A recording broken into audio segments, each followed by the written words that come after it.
बिस्मिल्लाहिर्रहमानिर्रहीम अस्सलाम वालेकुम। मुबारक हो, नया पोर्टल आ गया है। अपनी पूरी पेमेंट खुद चेक करें। जी हाँ दोस्तों, बेनज़ीर इनकम सपोर्ट प्रोग्राम की जानिब से आज की वीडियो में मैं आपके लिए एक बिल्कुल नया और ज़बरदस्त तरीका शेयर करूंगा। आपने वीडियो को शुरू से लेकर एंड तक देख लेना है। अगर आप अपना पीएमटी स्कोर चेक करना चाहते हैं, अपनी पेमेंट चेक करना चाहते हैं, आपने पिछली किस्त कितनी ली है, आपके अकाउंट में कितना बैलेंस मौजूद है, ये सारी तफसीलात जानना चाहते हैं, आपके नाम पे सिम आपको मिलेगी या नहीं, तो आपने इस वीडियो को शुरू से लेकर एंड तक देखना है। वीडियो का आगाज़ करेंगे।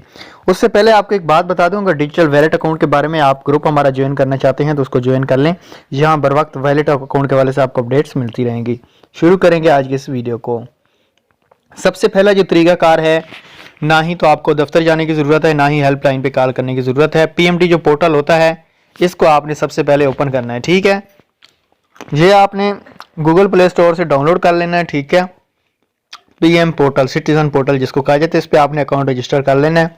अवाम की आवाज़। ठीक है, जैसे हमने अकाउंट बना लिया, अब हम शिकायत पे क्लिक करेंगे, ओके पे प्रेस करेंगे।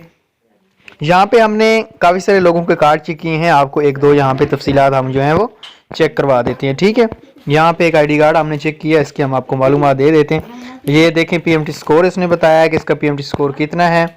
मज़ीद मैं आपको चेक करवाता हूँ। यहाँ पे ये देखें, इसमें कह रहे हैं मुआज़िज़ सारिफ दिए गए शनाख्ती कार्ड पर आपको समाई किस्त 14,000 रुपये बायोमेट्रिक सिस्टम अंगूठा वसूल कर ली गई हैं। अगर आपके अकाउंट से पेमेंट निकल भी गई होगी, ये सिटीजन पोर्टल आपको वो भी बता देगा। जस्ट 24 घंटे के अंदर आपको भाई रिप्लाई जो है वो मिला करेगा। ये देखें, किसी की अगर किस्त नहीं आई तो ये कह रहे हैं अगली ट्रांच आएगी। हर किस्म की आप यहाँ पे शिकायत कर सकते हैं, अपनी पेमेंट मुकम्मल जो है वो भी चेक कर सकते हैं। ये देखें, ये है 35 पीएमटी स्कोर। भाई ये ऐसी चीज़ है जिसमें ना ही आपको कोई फीस लगेगी, ना ही आपका कोई टाइम ज़ाया होगा। सिटीजन पोर्टल को डाउनलोड करके अपनी शिकायत दर्ज करवाएं और अपनी बर वक्त अपडेट्स हासिल करें।